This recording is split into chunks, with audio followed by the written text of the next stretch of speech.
Oklahoma State and Iowa State, and some question about the Cyclones' firepower on offense. They'll get the ball first, but we won't see one guy downstairs. Olivia.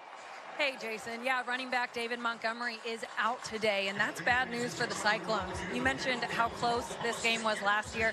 Well, he accounted for 3 of their 6 touchdowns, and he's been rolling lately to back-to-back 100-yard games. So redshirt freshman Johnny Lang gets the start. He's had only 8 carries for 24 yards on the season, so big opportunity for him.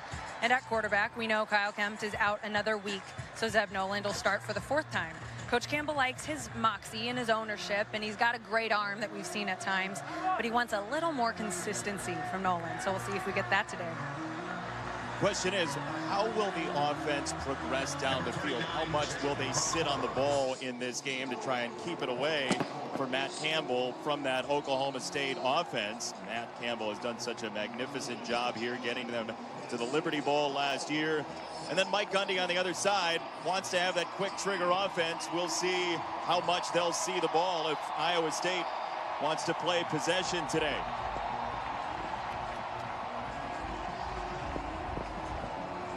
Nwangu back to receive. And this will end up out of the end zone. We told you about the Harrisons off the top. Their touchstone in this game is Hakeem Butler, a junior from Baltimore. He grew up in Maryland. He lost his mom to breast cancer, so moved down to live with his cousins. And what athletic cousins they were, the Harrisons from Kentucky. Andrew and Aaron, they played basketball together. Butler learned how to play football in part through the game of basketball. And Hakeem Butler, who had a big game against Iowa last season, one of the top receivers for an offense that has lost a bunch of talent wide receiver-wise this season. Tailback is Johnny Lang behind Noland. Noland to throw on first down. Pressure comes and down he goes. Noland sacked by Trey Carter. And this is where you see the influence of the new defensive coordinator and Jim Knowles. And this is why Jim Knowles is here. Mike Gundy loved the pressure numbers that Jim Knowles had as a defensive coordinator at Duke. And you see it on the first play of this game. Being behind the sticks is not ideal for this Cyclone offense, which just put up 14 against TCU last week. They'll go with a quick hitter, Noland to Deshaunte Jones. And not a whole lot there, but he is one of our impact players. Yeah, Deshaunte Jones is kind of the opposite side of Hakeem Butler. He's quicker, faster in the middle, and then Brentford is the difference maker. Brentford up front, he has a great get off. He's the pressure guy. He wasn't the guy on that first sack, but he's a guy that they move around defensively, and he's the point of pressure without question. He's one of the top sack men in college football. That's 18 Butler in motion. Watch him today. Noland has it, batted and incomplete. That was nearly intercepted by Tabo Mwaniki.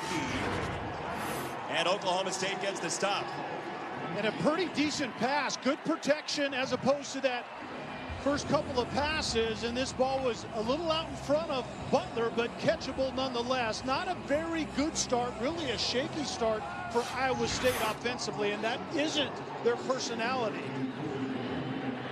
Now, 2nd and long is not something they want to stare down the barrel of much this afternoon, as Tylan Wallace is back to receive the punt. From the 30,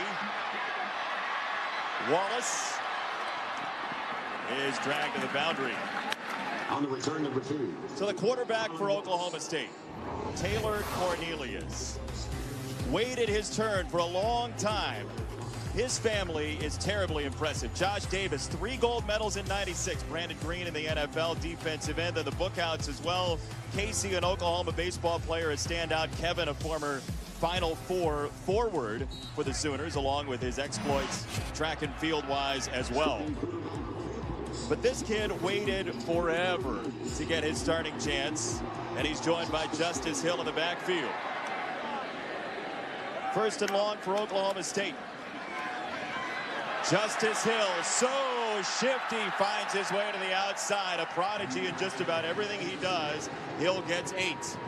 And Justin Hill is a difference maker. He kind of sets the table for what Oklahoma State wants to do offensively. It's a zone run inside, a power game at times. There's some quarterback read in there, but Oklahoma State also will take their shots. At least 2 a quarter is what Oklahoma State wants to do. One more time on the ground, and you see the agility for this running back, Justice Hill. He's a junior out of Tulsa, very under-recruited, but Mike Gundy landed on somebody very special, and he didn't even know it right when he got him. Yeah, and a 40-inch vertical jump was the indication they had something special, and explosion, that's what you see. He's efficient in the tackle box, but he's also explosive. Yards after contact, you see with that young man as well. Iowa State this year has really struggled third down defensively. It's 3rd and 3 here. Cornelius on the run, and a big run. Cornelius down to the 15. A 48-yard run. A fantastic read by Cornelius. You can see the mesh, and then he pulls it out of the belly of Ellen, and it was timely because Hill was going to get tackled behind the line of scrimmage, but that's exactly the product of a very good decision by Cornelius on that quarterback replay. Zone outside, quarterback up for a huge play inside. Cornelius off a pickup from Hill, giving him some extra time, and he's got it in the end zone for a touchdown. Jelani Woods, the redshirt freshman, with the score. Woods was well covered by Eisworth to begin with. The safety that's kind of the spy in the middle of the field. He picked up the big tight end, but it's the extended play by Cornelius. Well covered by Iowa State initially, and then as the play breaks down and receivers start to get open, the quarterback Cornelius got outside. Iowa State dropped coverage on that one. Iowa State may be wishing that the thunderstorm that grazed us about an hour ago landed more directly. 5 plays, 70 yards, 224. The Cowboys have the lead. But Oklahoma State very quickly down the field. And Taylor Cornelius, a career-long 48-yard run to get him there and set him up for the Woods touchdown. Nwangu back to receive the kickoff again. First one he had to white flag, and this one is the same. Let's go. Iowa State has turned to the freshman quarterback Brock Purdy in for his 3rd snap ever as a collegiate player. His handoff is to Lang, 2nd down and long coming up, but Purdy was in for 1 handoff and 1 run, but we expected to see him in for Noland at points today. And what Purdy brings to this offense is much more quarterback run. He set a bunch of records in Arizona in high school. He will run again, and that is Calvin Bundage going high to wrap up Lang, 3rd down. Just a couple down linemen. Iowa State 4 wide on 3rd down. Bundage coming again. Purdy on the run, and he goes down in a heap about a yard short. They're going to say he's down at the 34. 4th down coming up. And this is what Brock Purdy brings to the offense that Zeb Noland lacks. And we see Iowa State may go for it right here, but Purdy can run with the football. Quarterback design runs, and that time it was just nothing open down the field. Make a good decision as a true freshman at that quarterback position. In this case, it results in Iowa State coming up a yard short, and a really good decision, I think, by Matt Campbell early by punting this football away.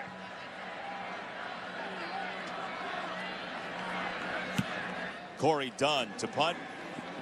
Wallace to receive, and this one goes out of bounds.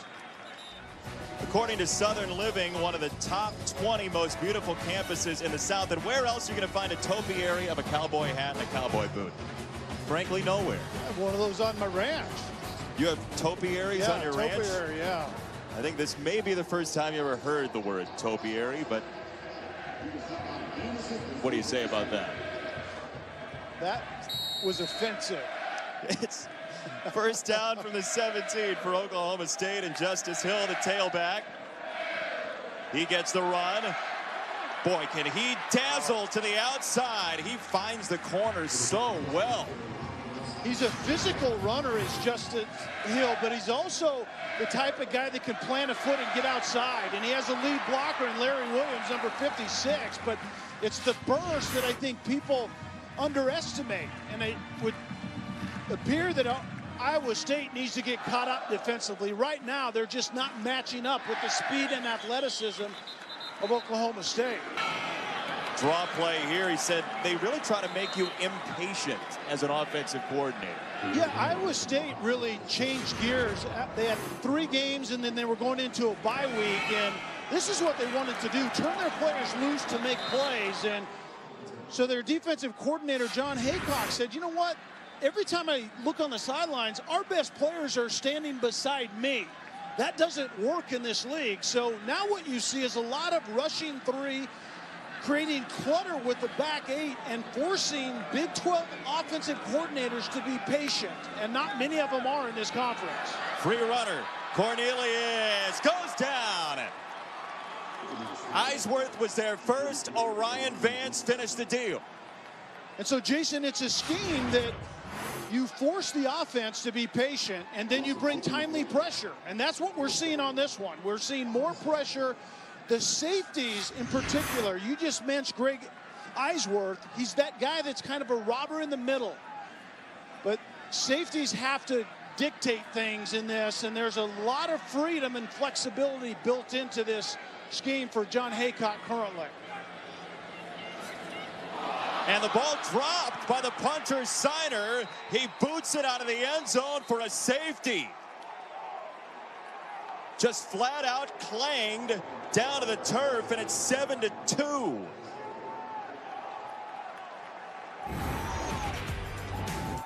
Well, the defense pressures the offense, but not the special teams. You got to catch the ball. Sometimes it's the most basic things that you forget about. Punter has to catch a football. Kyle Kemp was brilliant in that game. 3 touchdowns, 343. And then 3 weeks later, TCU 14-7. Hakeem Butler, we detailed him earlier, had an early touchdown. And Jack Trice Stadium was overrun with Cyclones. 2017 Liberty Bowl champions, 5 wins on the road. And Matt Campbell, a guy who coached at Mount Union, ended up playing at Mount Union first. He was a Power 5 guy. He was at Pitt. He didn't enjoy the buy-in from some of his teammates, transferred away, found his way to Mount Union, and has rebuilt Iowa State. Special teams drops, evidently, are our theme this afternoon.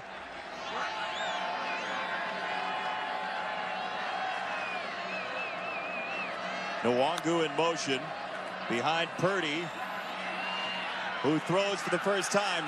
Buckner is tight end across the 40-yard line. The fullback tight end hybrid, Buckner for a first down.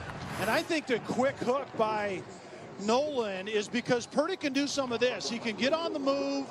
He makes good decisions as a young player, practiced really well, and so now Iowa State can go a little bit faster than normally they would. Brock Purdy with his first completion ever in this game. That run gets him about 5. And tempo for the Cyclones, at least 2 the line.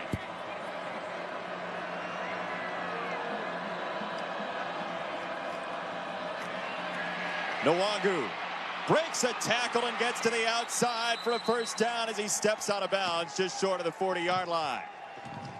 Trey Carter had him first. And with Brock Purdy in the game, the quarterback zone read actually means something, because Purdy is certainly a threat to run the football. Zed Nolan really wasn't that guy in the run game, and that's another thing that Mike Gundy told us. If the young kid plays for Iowa State, he's a much better runner than Nolan is. And we've already seen just the threat of a quarterback that has the ability to run, the effect it has on the defensive side of the ball.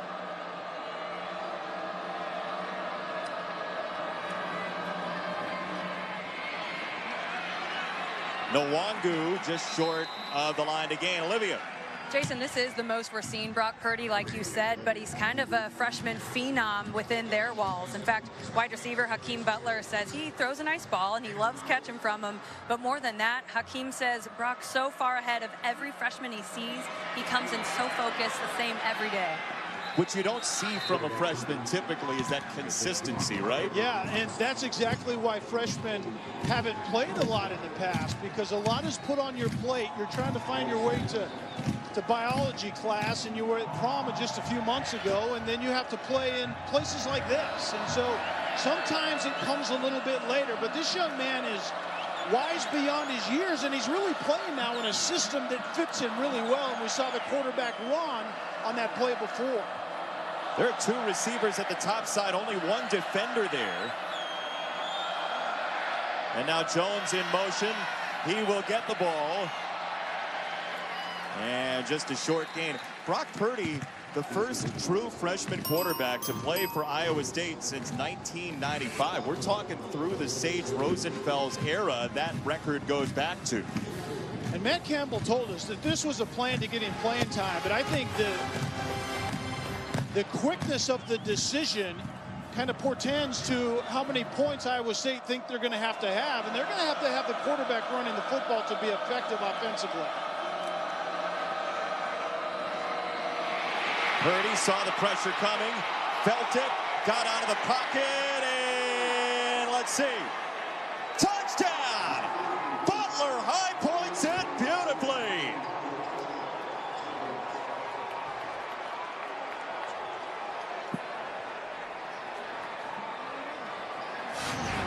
We talked about the basketball history with Butler.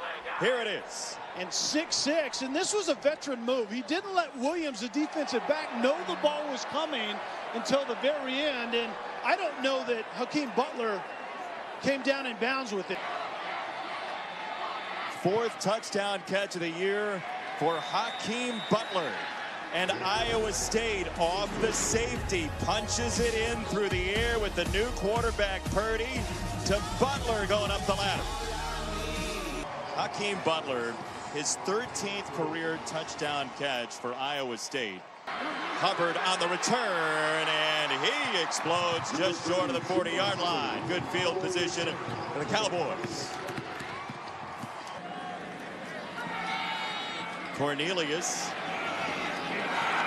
Hill gets turned around by a surge of white jerseys and Willie Harvey, who had 12 tackles last week. And Willie Harvey is a linebacker, so you have 3 defensive linemen, typically 3 linebackers, and you have 5 defensive back corner safety combinations. But Harvey is the enforcer on that linebacker level. You have a lot of speed on the back end, but you have a lot of moving parts. Only 3 down guys, but there are guys from the back end that are going to be infused into that front end at times. Corner came in, and Cornelius got it away across the 35. Jelani Woods becomes a semi in the secondary to the 45. And the ball did come loose at the tail end. Looks like he does get back on it. Cornelius did a great job, because what Olivia just talked about, his offensive line is getting leaky up front.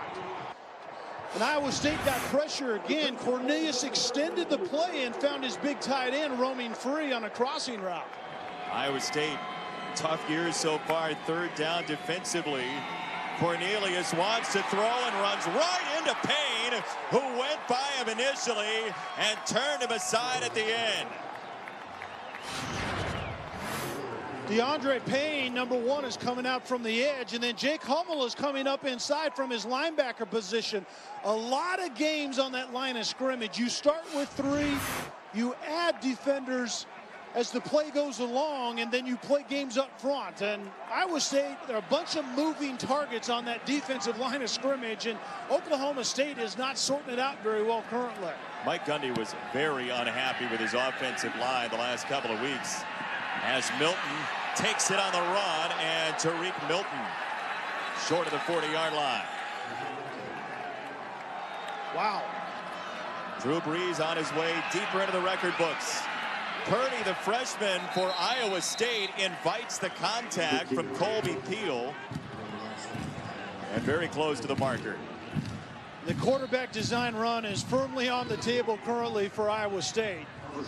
Purdy was 3 for 3 for 41 yards and a TD on that last drive, and timely runs as well. DeShante Jones dancing for not a whole lot. All right, so the last drive, 7 plays, 75 yards, 7 points. You're gonna take that. Absolutely. And Zeb Nolan didn't get much of a chance. It was a quick hook. Less about Zeb Nolan and more about what they think Brock Purdy can do. They know him from practice, and they have him now kind of acclimated to what they want to do offensively at Iowa State, and the young man is playing lights out currently. 2 guys in motion. They have to set before the snap. And they do officially for the 1 second. Purdy sets and throws and has his man, Tariq Milton, who had the punt return just moments ago. He's got a first down to the 40. Purdy looks good, huh? He does. He's throwing the ball on time, and Milton was the motion guy on that particular play, and Oklahoma State didn't adjust very well to where Milton ended up. So a dropped punt snap led to the first points for the Cyclones, and they have been thirsty for more. 9-7, Iowa State with the lead in the ball at the end of 1 from Stillwater. So Oklahoma State with that 1 loss still certainly is in play with games remaining against Texas and West Virginia on the schedule for a Big 12 title. Nwangu invites tacklers. Kind of look like Montgomery there, who's not playing today. David Montgomery, he's the tackle breaker of this group.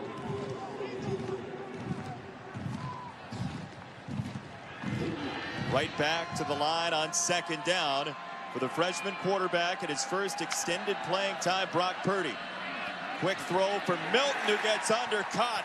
Nicely done by Kenneth Edison Magruder. Absolutely submarining the play. And Landon Akers, a wide receiver, just missed his block outside, and that's a trust play. The quarterback, Purdy, is throwing it out there, believing that the lead blocker, in this case, Landon Akers, is going to get his block, and he didn't on that play. But this is where Purdy has to prove that he's ready to play, is hold up under the pressure that he's going to get in this 3rd and pass down situation right here. Got to get to the 30.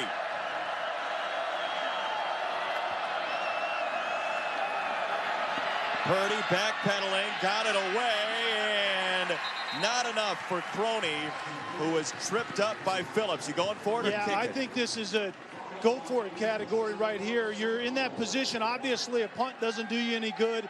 It would be a mammoth shot for a field goal. So I think this is a pretty easy decision, and this is where the quarterback run game is squarely on the table. And when you have a quarterback that's a viable run option, you have a perfect play designed if your quarterback makes a good decision in the run game right here.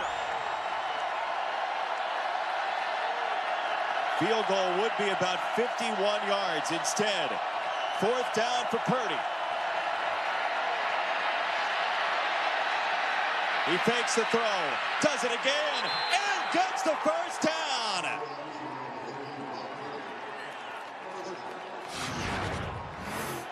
Makes some pretty good things happen. This is obviously outside the design of the play, but that's what I'm talking about, the quarterback's feet. It can be in designed runs, or it can be in runs like this, where the quarterback just makes a little bit out of nothing and extends this drive. Has a little moxie about him, doesn't it? He absolutely does. You saw how fired up his sideline was, and they're going to be elated for this. Purdy to the end zone.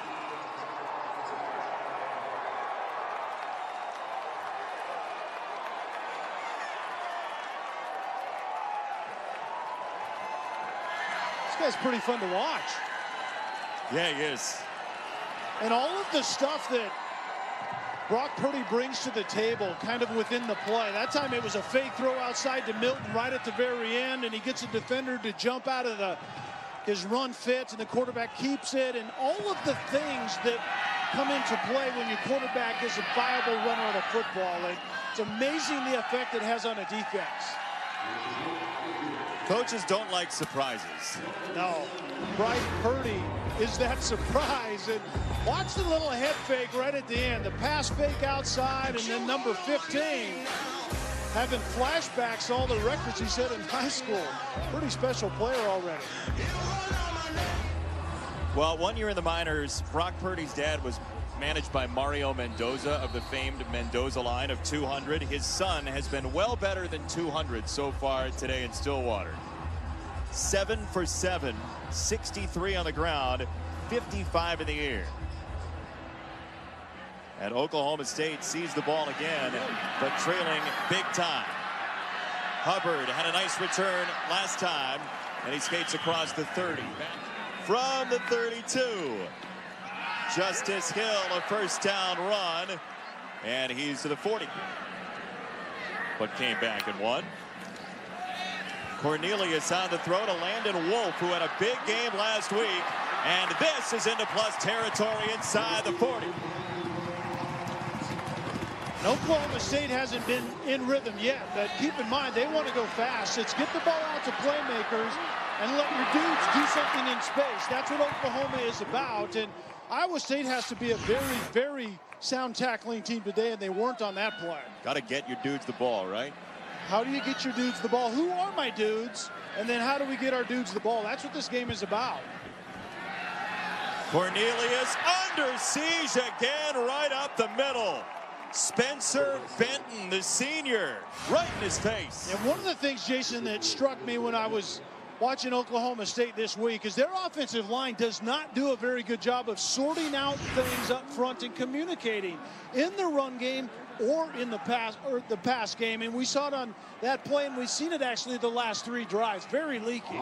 How does that make you feel as a quarterback? What does that make you do? Not very comfortable. You get very jittery in the backfield, and sometimes your eyes go down instead of staying up to see the coverage. Cornelius, open space across the 30. The quarterbacks both jaunting on the ground today. It's a first down at the 21.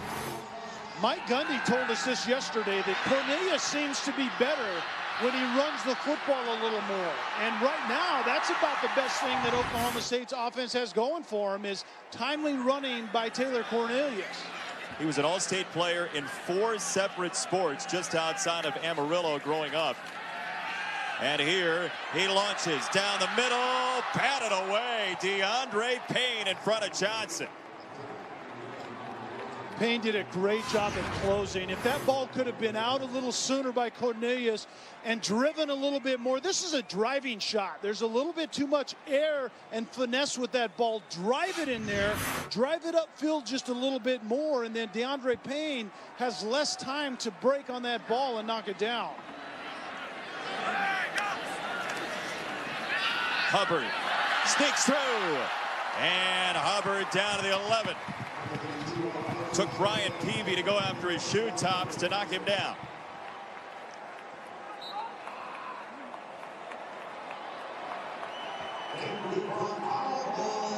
Cowboys substitute Dylan Stoner, who was injured last week, is checked in as part of the 3 wide in the formation. And Stoner is that quick guy, the slot guy inside, and he's a great red zone target for Cornelius.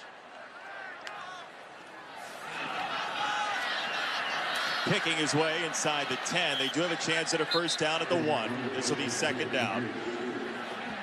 Defending in the Big 12 means that you have to know personnel. You have to know who the dudes are for the other team. And then you have to defend a lot of formationing. That time it was strictly to get to an empty set so Cornelius could actually run the quarterback draw, and pretty well defended up in the tackle box for Iowa State.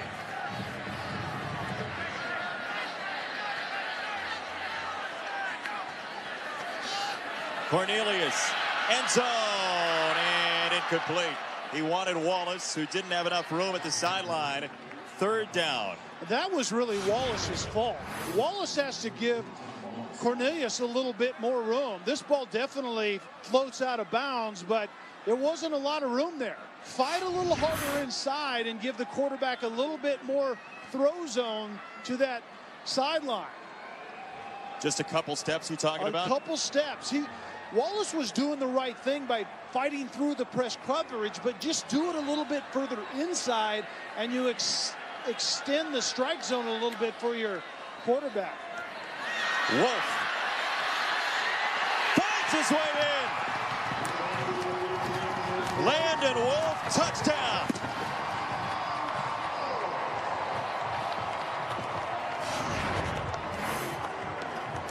Oklahoma State, Jason, always makes you defend the entire field. A great job blocking up front by Tyron Johnson, and that's what wide receivers have to do in this spread, hurry-up offenses of today in college football. They have to block, and Johnson did a terrific job on that play, as did Stoner that we saw enter the game. Took those senior corners out of play as pass defenders, and Wolf, who got a scholarship before the year and had a huge spring game for Oklahoma State, has a score to break the Cyclone run here in the second. The Endeavor Engineering Lab here at Oklahoma State, an arena for indoor drone flying, is a headliner.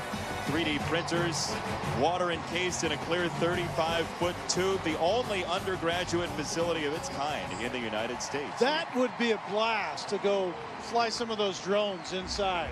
Why didn't you say this yesterday? We were here on campus. Didn't even know it existed. How long have you had that been sitting on that story? I've known that for a decade and a half. No, they haven't had that. They're 10.5 years ago, they didn't have anything called a drone. You are so astute. About. It's outrageous. Thank you. This one is out of bounds. Bad news for Oklahoma State. Good news. That's our backstage pass. Purdy to throw. Down the middle. He has a dagger to Akers inside the 2-yard line. He beat Rodarius Williams. Landon Akers the strike. And I think this just simply caught Oklahoma State defensively by surprise. It was a go route to the post by Akers and just ran right by Williams. Williams acted like he was expecting help inside. Crony right down the center to the end zone.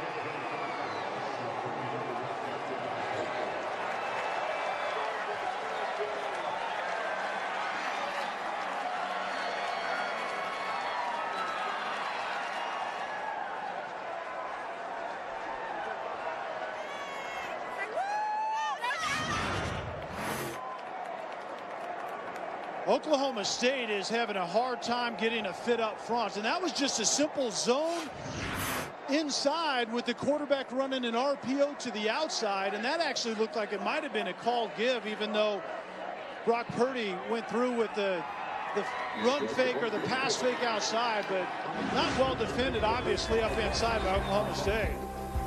Well, they got him real close with Purdy to Akers down the seam. They were knocking on the door, couple of penalties, but Sheldon Crony, whose uncle Joey Porter never would have let him get in this easily, pays it off. Kelly Stauffer on the watch list for National Analyst of the Year. Here's Oklahoma State from the 25. Iowa State just got in. Justice Hill, who was very lightly recruited. Mike Gundy said, we thought that we had maybe a change of pace back. Instead, he's one of the best in the country. He's a workhorse back that they probably need to hitch the wagon to right here. This offense is inconsistent, to say the least. They had a scoring drive and then minus 26 on the next 2 drives, and then another scoring drive, and then their last drive went backwards again. Second down, Cornelius. Pressure coming again, and he is dumped. 3rd and long coming up as we check in with Olivia. Yeah, guys, and that frustration for Taylor Cornelius is only building. On their last drive, he came to the sideline, and there was a lot of confusion and a lot of back and forth on the mixed message on the drive. And he's so experienced. He's such a veteran behind Mason Rudolph all that time. He says to some of the GAs, look, I got it, back off. I know this offense, but the frustration's building for sure. Yeah, you know who doesn't have it? His offensive line. They're not blocking anybody currently. 4 sacks of Cornelius. We're not done with the first half in Stillwater. It holds up this time. Cornelius goes down the middle, and Payne absolutely got beat by Landon Wolf. Beautiful grab. And Payne actually had pretty decent coverage, and there was safety help with two high safeties, and Landon Wolf ran a nice route, but it was where the ball was placed. Gain of 27. Cornelius looking for him again, just missed. Those two routes are complementary to one another. The previous route, Wolf actually ran to the post, and this time he set the post on the safety and then went over the top and had a step, and the ball was just a little bit overthrown. But two balls that were pretty well thrown by Cornelius on those last two plays. Hubbard, the tailback, skates outside. He's got a first down, Oklahoma State.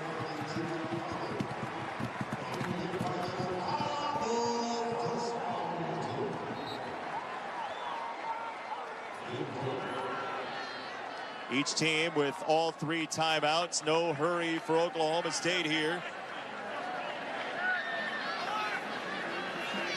Iowa State was down in this game 7-0. Then a safety helped turn their fortune. Cornelius, sideline, got it! Tyron Johnson!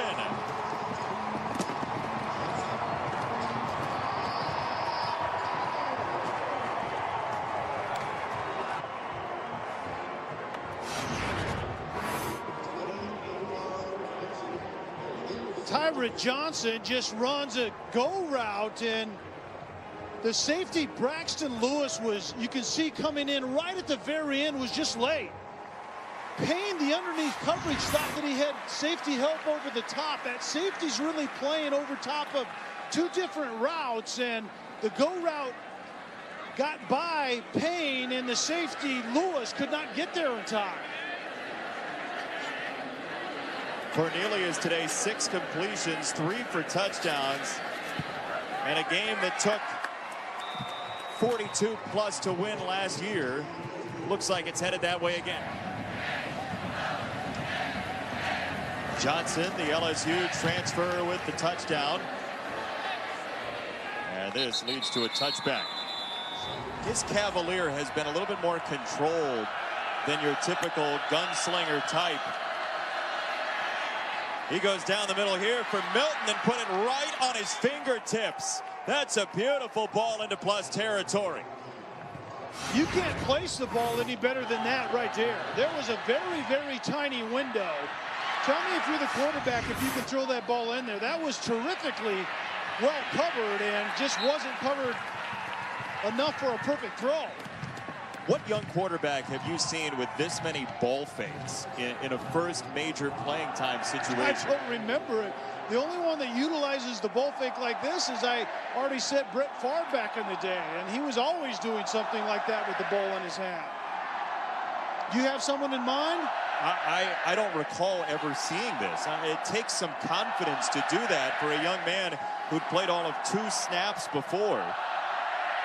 Purdy to run. And he got yanked back. Could be a flag and a personal foul coming against Justin Phillips. And I don't know if it was late, but it certainly was a horse collar. I think the quarterback Purdy was pulled down by the back of the personal collar. Foul, horse collar tackle by number 19 of the defense. It's a 15-yard penalty, and it's a first down. Now you can grab and let go. If you grab and pull and it creates the tackle, then you've got the flag. And another one of those penalties that we've talked about is something that Iowa State rarely does. They're one of the most, or the least penalized teams in all the country, and Oklahoma State is making a lot of mental mistakes here this afternoon.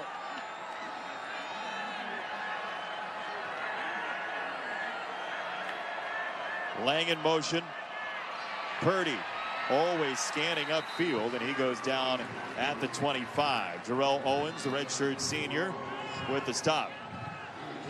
Well, we knew that Brock Purdy could run the football and that we would see more of that when he was in the game, but this young man has great finesse on the football and great touch, and his ball placement has been impeccable.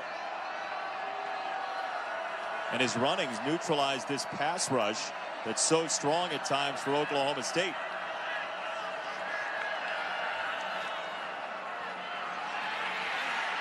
Purdy again gets doused. Third down coming up, down to 45 seconds and below.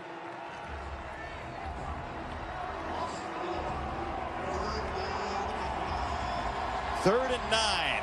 No timeout taken by Oklahoma State here. A little surprising with a chance to get the ball back. Still over on third down. Purdy to the end zone. Oh, Eaton falling to the ground. Sorcery in the end zone.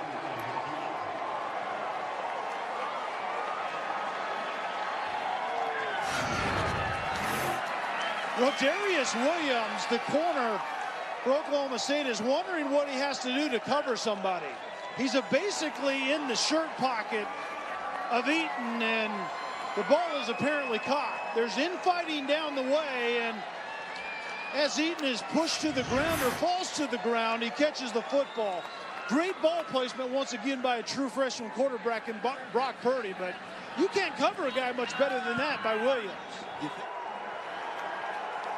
Well, after the surgical opening drive for Oklahoma State and the defense getting a stop, we thought this would go one direction, and so often it takes a veer on a college football Saturday. 5 sacks and a half for Iowa State. We go back to Chris Cotter for the halftime report right after these messages. ESPN College Football presented by ExxonMobil, and in Stillwater, a shock. Not the score necessarily, but how it happened. Brock Purdy, the freshman quarterback for Iowa State, was brilliant, and his team has the lead 30-21. Jason Benetti, Kelly Stauffer, Olivia Decker along with you. And look, we told you that Purdy's dad, Sean, was a minor league baseball player. He was a pitcher at Miami, and he was poised, according to his former roommate, our colleague, Eduardo Perez. And Eddie said, look, son looks just like dad right now. No kidding. And what juice does this offense have with that young man running? And that's the difference in this offense for Iowa State, is his ability to run the football, but his precision passing is what has surprised me. We knew he was a dual threat runner type guy, but he's throwing the ball extremely well in this first half. He is a major part of our Pacific Life game summary, which we will see after the kickoff. But yeah, I was talking to Eduardo Perez during halftime, and he was having flashbacks to Sean Purdy with the way Brock looks. 30-21. Iowa State with the lead. Oklahoma State gets the ball.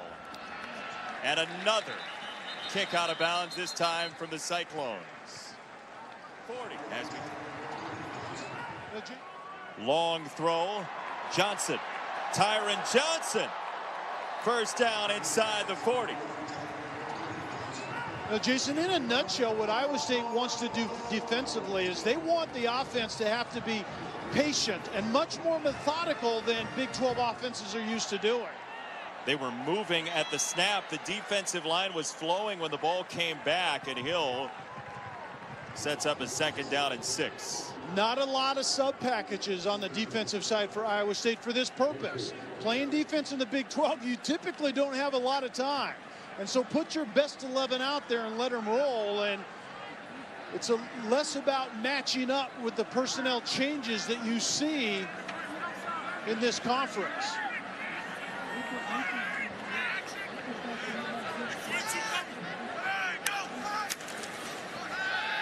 Cornelius has time this time. Stoner! Touchdown! He did get in.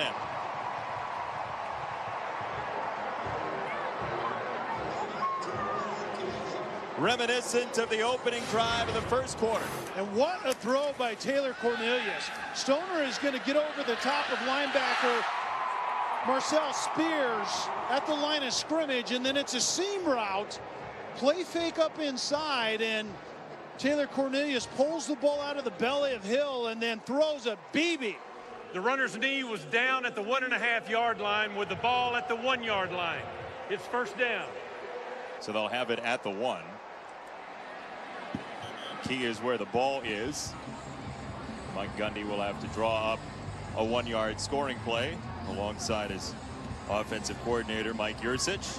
And typically this is Justice Hill territory, and Justice Hill is a really, really good drive finisher because high-powered offenses are great between the 20s, but you have to find a way to score touchdowns, and that way typically down here is Justice Hill. He's had a rushing touchdown in 11 straight games. The junior tailback from down the road in Tulsa. Cornelius has eyes on the pylon. Touchdown!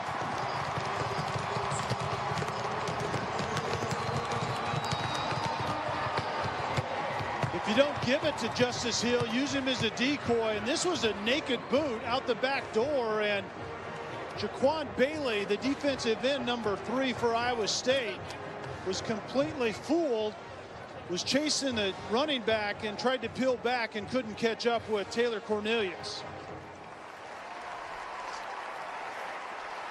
Amendola for the extra point. Kind of get the feeling that 30's not going to win it today.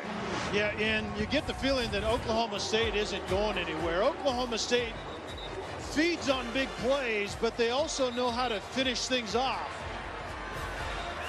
Stoner got him to the 1. Cornelius pays it off. The Cowboys on the board. And just a dandy today in Stillwater.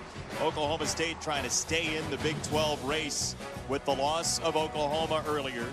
2 unbeatens remaining in league play. 1 overall unbeaten. That's West Virginia, who you saw beat Kansas earlier right here on ESPN2. Texas still undefeated in the Big 12, but that's it. So there's certainly a chance. It's playable for Oklahoma State with games against both of those schools remaining, but they've got to have this one, you'd imagine. They're on the board first here in the second half, in under 3 minutes on their opening drive. As we go downstairs to Olivia Decker with Matt Campbell. Coach, we thought we would see quarterback Brock Purdy, but not that early. What prompted the change, and what are you seeing? Well, you know, it's just some of the mobility kind of allows us to open some things up offensively, and he's had great poise, and he's a young man that's come in on our program and been really impressive. And, you know, we're just waiting for his time, and certainly he's taking advantage of it right now.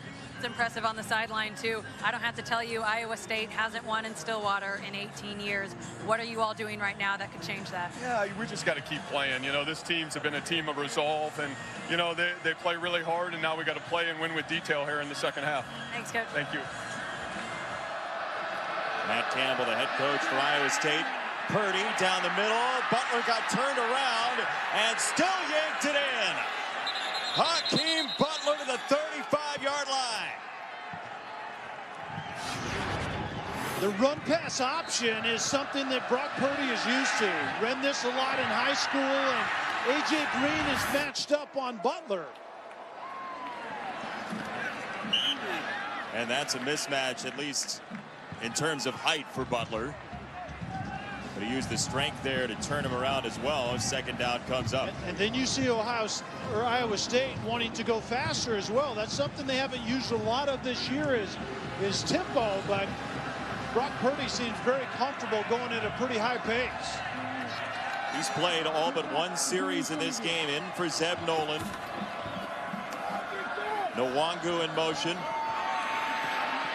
Nwangu keeps his feet, turns it upfield. Nice run by Nwangu. Edison Magruder missed the tackle at the point of attack. One of the ways that Iowa State likes to get outside is Nwangu in this particular case on a fly motion. Comes from left to right, and then that's essentially their perimeter run game is through that fly motion a lot of times. Playing without David Montgomery, who's such a skilled tackle breaker.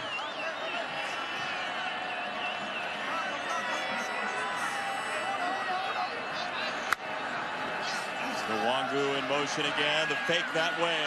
Purdy, end zone, on target, touchdown, Deshaunte Jones.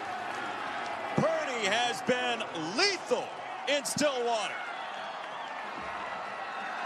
This is a great lesson on how one play sets up another. The fly sweep motion, and you give it to the running back the previous play, and this time you send the running back out there on that fly motion again, and you fake the throw to him, and then Jones works up the sideline. Instead of being a blocker this time, he's running a go route into the back of the end zone. Well, we heard Brock Purdy is very well liked by his teammates, but come Monday on campus, he's going to have thousands more friends after this today. To the end zone for Jones and another for Purdy. If you like business, maybe Oklahoma State is for you. The new Spears School of Business building, $72 million. They have a trading room that simulates Wall Street inside the building. That is big time right there at Oklahoma State. But the bull market is the Purdy market right now. Iowa State's young quarterback with 2 incompletions. More touchdowns than incompletions in the game. They've scored a touchdown in 5 of their last 6 drives. As Hubbard is back to receive for Oklahoma State. And it's a touchback. Patience. All capital letters is who Taylor Cornelius has to be right here. And there were some underneath throws, but he got greedy and tried to get more than he should have on that last series, and it resulted in a passing down and pressure because you're behind the sticks.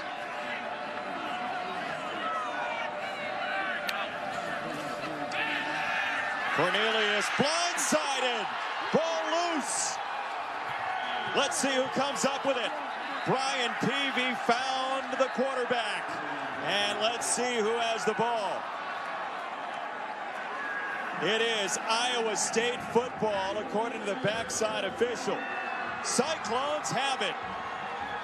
So it took nearly 3 quarters for our first turnover, and suddenly 2 in a heartbeat. Spears recovers for Iowa State. Well, Iowa State defensive coordinator John Haycock has known exactly when to dial up the pressure. This is Brian Peavy coming off the backside. Cornelius is looking at an RPO on the left side, and then he gets that short corner pressure into the boundary on an area of the field where the quarterback wasn't looking.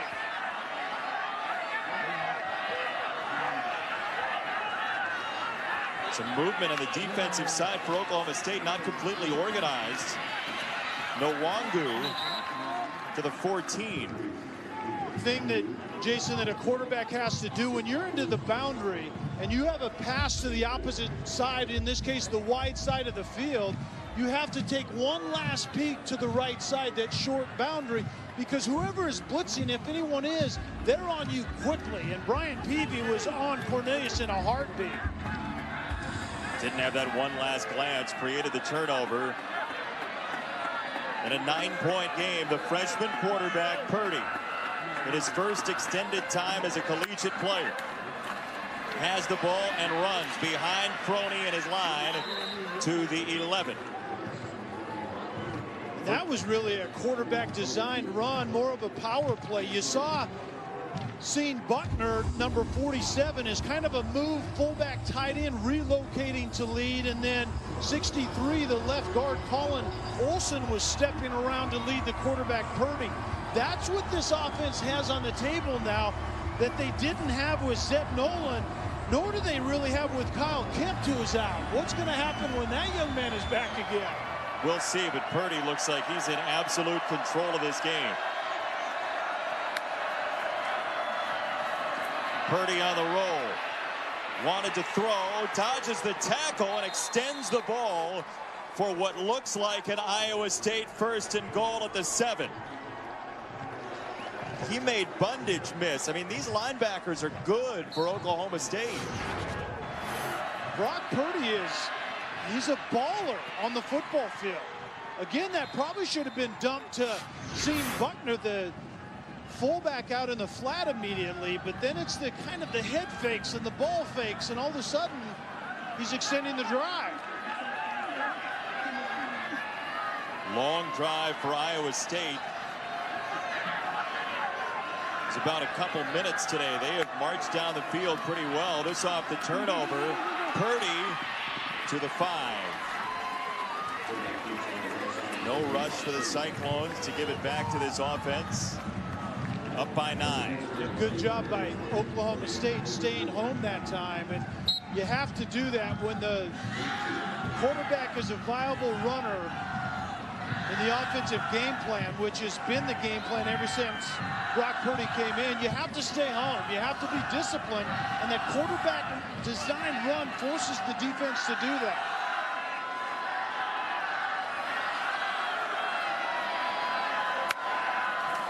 Milton in motion. Purdy to run. Thought about pitching it, and that would not have been a grand plan as Malcolm Rodriguez swatted him down. It's 3rd and goal. And there was that G play again where the guard steps around and leads the quarterback if the quarterback does not give it on that fly sweep motion. But having a dual threat quarterback who can throw it really well, I mean, they're the ultimate red zone closers when you have a quarterback that's that diverse. So look for Purdy to have the ball in his hand and probably get to the edge in some form. He's got Crony with him on 3rd down. Purdy sets, throws under pressure, end zone, incomplete. Hakeem Butler got his mitts on it. Williams knocked it away, and with 8 seconds to go in the 3rd quarter, it looks like it's field goal time for Iowa State, whose kicker is perfect. Rodarius Williams has had a fantastic day in coverage, even though there have been a couple of long catches on him, and you get pressure on the quarterback. Extremely well thrown, but a well-thrown ball does not beat the coverage by Rodarius Williams right there. Connor Asali is perfect this season. He is 8 for 8 in field goals. Iowa State takes a 12-point lead.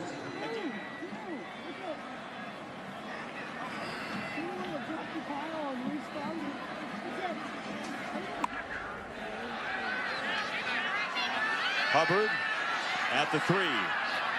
Chuba Hubbard right up the middle of the field.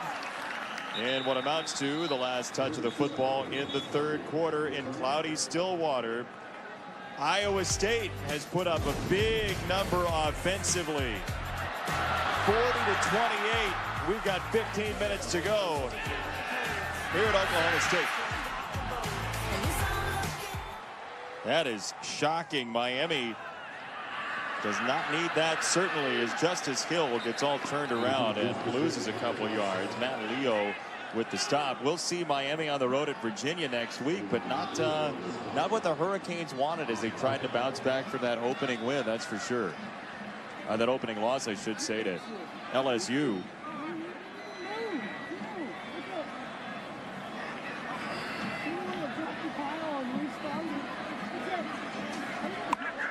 Second down for Cornelius.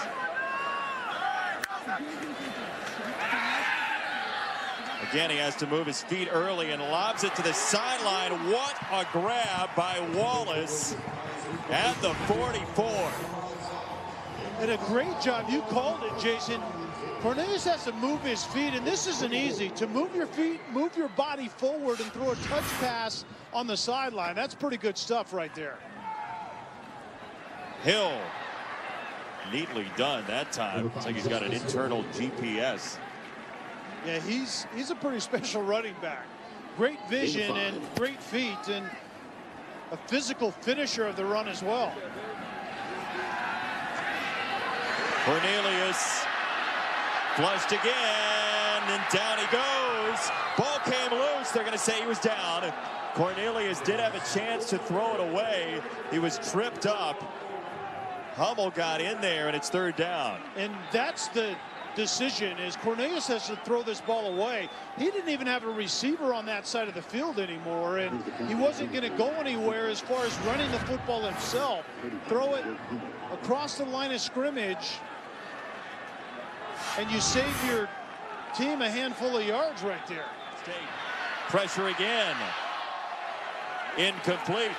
Jaquan Bailey got in there to flash in front of Cornelius, and it's 4th down with some boos being rained down from here at Boone Pickens Stadium. They're not saying Boone. No, they certainly aren't. And Oklahoma State, in a passing down, just haven't been able to protect their quarterback. Iowa State gets pressure, but they get pressure because they also feel very comfortable with their matchup on the back end. As Signer, who dropped a snap earlier, which led to a safety. This is off of Iowa State, and Oklahoma State is on the football. That is exactly what the Cowboys needed. They're in plus territory as DeMonte Ruth had it ricochet off of it.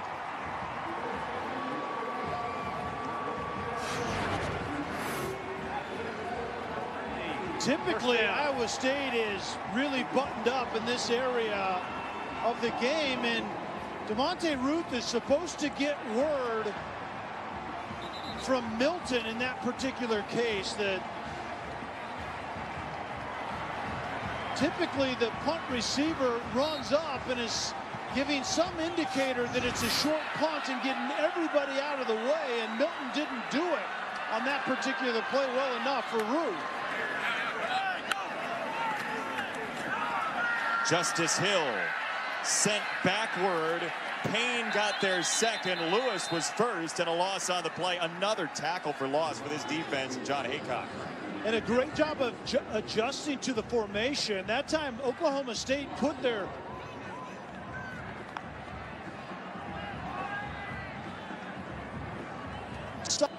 that receiver or give it to your running back Hill and let him try to get outside as well. Kelly, 14 tackles for loss today for Iowa State against this very powerful offense. Cornelius incomplete, and again he had to speed up just a little bit. He saw the jerseys coming. It's third down. And that's a great point. And sometimes as a quarterback, you speed things up. It creates inaccuracy at the other end because Wallace was open on an out route, and Cornelius just airmailed him because Cornelius was moving his feet, and the ball sailed on the quarterback a bit.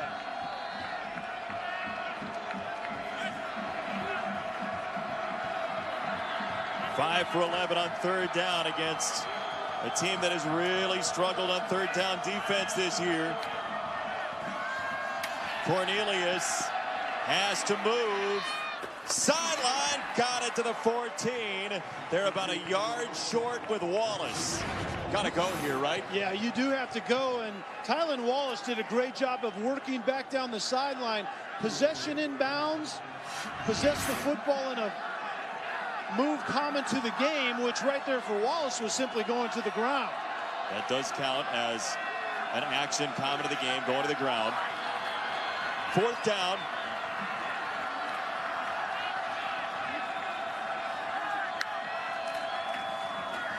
Justice Hill surging into the line for a first down, Oklahoma State.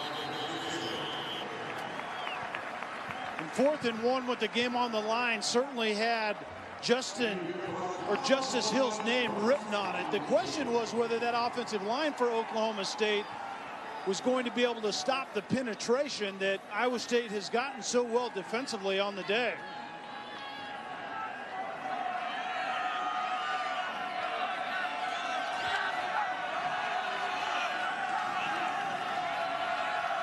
First down.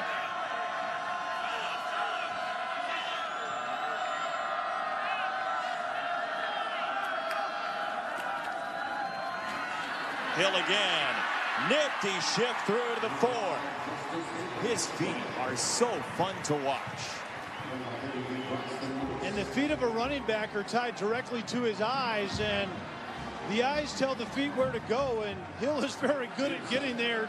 If he sees it, he can get there with his feet. There isn't any question about that.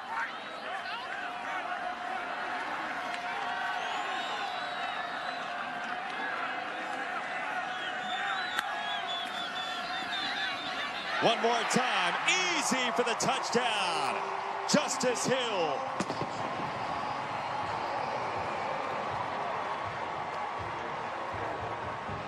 Oklahoma State made that look pretty easy. Give it to Hill, and sometimes it is that easy. Lawrence White, number 11, was the safety for Iowa State that got caught peeking outside and thought the quarterback, Cornelius, kept it, ran by his gap, and Justice Hill just steps into the end zone. Might have to reload the artillery with how quickly they're scoring. Extra point is good. We told you they've gone to South America for a linebacker. Alberta for Hill's backup. He's from down the road a piece in Tulsa. Justice Hill gets him in a one-score game. 12 straight games with a rushing touchdown for Justice Hill, the most by a running back in Big 12 history, passing the big guy, Jaworski Lane, Cedric Benson, the scat back, Darren Sproles, Ricky Williams. That's some real heady company right there. Yeah, that's a pretty good list. And our boy Corby Jones, I guess he doesn't make the list because he's a quarterback, but he got some work done too. You sound disappointed, Mr. Former quarterback. Nwangu gets to his feet and finds a gap. He was patient, and he makes his way across the 30. But this game always seems to go down to the wire like this. The last three matchups by a touchdown or less, and here we go again. Well, the Purdy family is having a watch party right now, but they didn't expect to be as engaged in the game as they must be at this moment. No question. And Matt Campbell told us that Brock Purdy was going to play. Just didn't know he was going to play that early. You know, you get the appetizers, you get everyone together, but he's not starting the game. Well, now they don't have time for selfies. They got to be locked into this drive. The Purdy family. His brother, by the way, took over the quarterback position at his old high school, so it's passed down in the family. Very athletically gifted group. Purdy to throw, going away from it, has Milton down the middle. Tariq Milton, touchdown, Iowa State. Cowboys have a drop. Cyclones put it in for 6. Jason, we talked about how Brock Purdy has to stand in there under pressure. Brailford gets to Purdy and unloads on him, and sometimes to reap the rewards of a good route down the field, a quarterback has to stand under pressure. And I kid you not, Brock Purdy was going to get unloaded on by Brailford. Stands in the face of it and throws a strike to Milton down the field. Now look, why would you go for 2 here? You kick the extra point, you make it 12. Here, if you go for 2, it's a field goal and a touchdown and 2. You got to go for 1 here, right? Doesn't really make a lot of sense unless you get it, of course. Purdy on the rollout. Brailford was with him, and they do have the 2-point conversion. He hits Crony, who got it across the line, and now they're going to say no. Incomplete. He did not complete the catch. I thought he was across the line with possession. Matt Campbell can't believe it. Well, you have to have a confirmed possession. The receiver caught the ball, went into the end zone, then was hit and fumbled after he had scored. It's 2 points. I think you're dead on there. That's the right call. That's the call we want for college football, because at some point there's a termination of needing to then have more of a catch, and the goal line is that termination point. Right. If you've breached that, you are in, the play is over. And we've had discussions with replay officials and official coordinators about that sort of play. Hubbard on the return, not much there. It's getting a little lonely up there. Where exactly is he? He's way up high. Yeah, Oh, he's just checking the scores. Where did all of his friends go? This is a good, decent game. Propping up the wall. Justice Hill. Do they have enough time to turn to Justice Hill? Hey, you can stream college football all season long on ESPN Plus. Start the free trial today by downloading the ESPN app or visiting ESPNplus.com. 30 for 30s on there. All of them podcasts, boxing, NHL. I know Joe Tess is watching the boxing.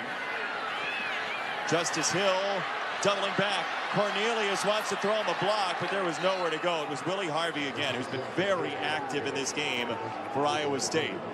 And you see the Iowa State defense once again. A lot of times they're only bringing 3. They're playing clutter on the back end with 8, and all of those 8 are looking in at the football and have very good angles at where they're supposed to be going.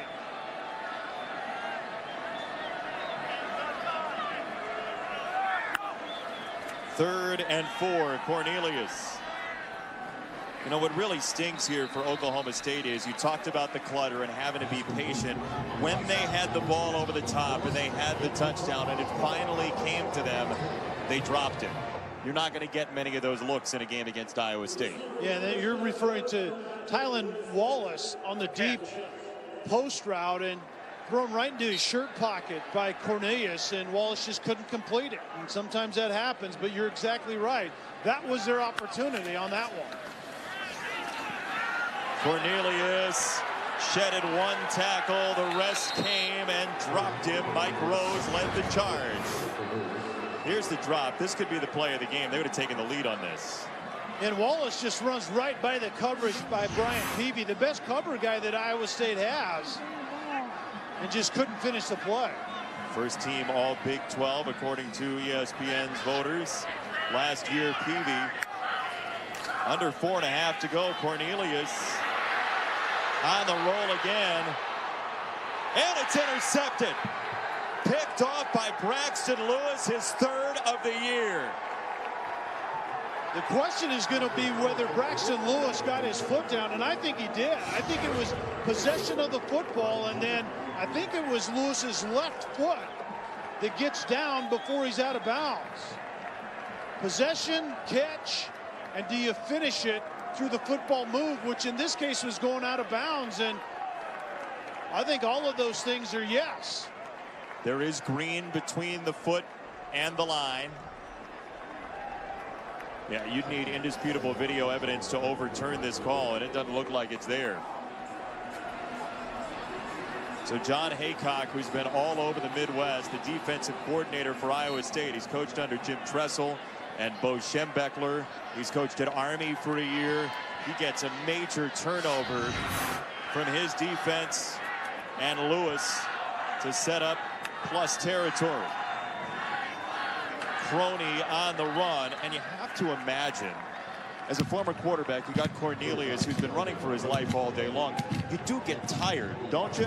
Oh, absolutely. You get tired mentally and physically. Physically because you're running from your life, but mentally as you're trying to execute the things that are specific to your position, but you're always under duress, and absolutely it takes a toll. Well, you saw on that throw, he was trying to get it above that level of the defense and just left it short. Yeah, just left it short. You're exactly right, and that was the consistent theme, is Oklahoma State just did not protect their quarterback consistently enough to win this football game. Purdy to the sideline. He does get down, forcing Oklahoma State to think about a timeout. Jason, let me ask you this. Yeah. In a couple of weeks, Kyle Kemp, the starter that is out with a sprained MCL for Iowa State, comes back. And what do you do then? Because Brock Purdy seems to have grabbed this quarterback job at Iowa State by the throat.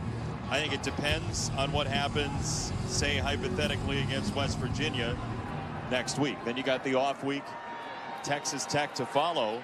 But if Purdy gives West Virginia a game, an undefeated team, you got to keep him in, right? Oh, I don't think there's a question about that, considering what he brings to this offense in the quarterback run game. Crony to the 44. Rodriguez again the stop. So you got Kemp with the injury. You have Zeb Nolan, who was benched after one series. And it was more about, to me, Brock Purdy's opportunity. Yeah, it's been awesome to watch Brock Purdy. Anytime you see somebody kind of come out of their shell, and this was a playing time shell, not a personal shell, but you never know on a college football Saturday who the next star is going to be, as done. And so those guys in the room dealing well with one another is going to be huge going forward. And how Matt Campbell handles that decision making is going to be vital for how this team does going forward. Tyron Johnson with that catch. It's a gain of 23. It's also vital for how Campbell recruits his quarterbacks in the future and what message he's going to send to future signal callers. Not that he'll need one with Purdy here as a freshman. But Jason, think back to a couple of plays in this game. Remember that first half, the drop snap by the punter of Oklahoma State resulted in a safety.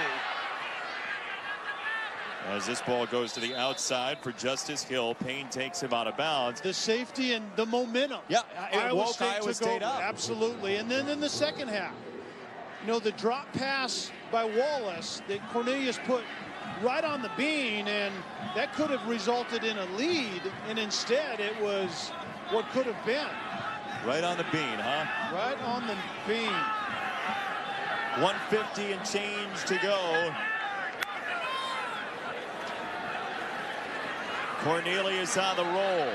He's been doing this all day long. Cornelius up the sideline and gets out of bounds on a stroll at the 40. But in the meantime, for Oklahoma State going forward, if they're going to compete well in this conference, they have to get some things figured out on the offensive line of scrimmage, because it was a disaster today. And it was recently. I mean, Mike Gundy's talked about that. Yeah. It's not personnel. It's that he's got his best guys in, and they're at this point not good enough for him. That one's incomplete. Johnson went up for it, got a hand near it.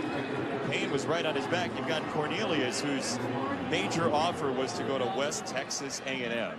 He was not an FBS guy. He was a walk-on here at Oklahoma State, and he has played under significant duress today and played pretty well. Yeah, he has played well when he's had time, and when they have, Oklahoma State has kept Cornelius in the pocket. I mean, Iowa State has just lit that pass protection up. Here it is again. From the get-go. And he just got his receiver cleaned out because of Northrup on the roll there. Northrup crushed Landon Wolf. But again, Bailey was coming on the pressure. One timeout remaining for Oklahoma State. Cornelius got to have this one down the edge. Battle for it. Touchdown! Tylan Wallace around Peavy, and the Cowboys have life.